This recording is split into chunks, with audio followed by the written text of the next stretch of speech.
Mga kababayan, ayon kay Ma'am Cora Guidote, isang CPA at dating direktor sa Investment Relations sa Bangko Sentral ng Pilipinas, ang ating international reserves ng bansa ay $104.7 billion.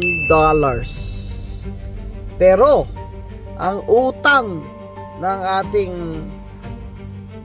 gobyerno, BBM, ay umabot na sa $101.3 billion. $101.3 billion yung 19 trillion pesos.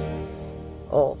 So kung ganon, kung $104.7 billion lang ang international reserves natin, kung pabayaran sa atin lahat yan, ang matitira na lang sa international reserves natin ay $2.4 billion na lang.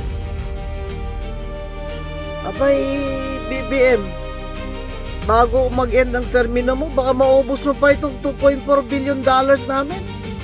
Bibenta ka na naman ng gold na hindi namin alam saan mo dinala.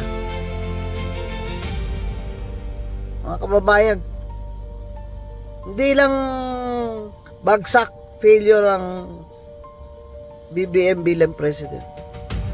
Abay, lulubog pa tayo sa utang.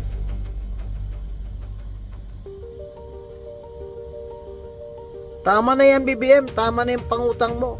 May nuclear plant ka pa dyan na rocket ship. Uutangan mo na. Uutang ka na naman para magawa mo yan, para pasikat mo na. Naging presidente ako ng Pilipinas, nagkaroon ang Pilipinas ng rocket ship. Ba rocket? Hindi rocket.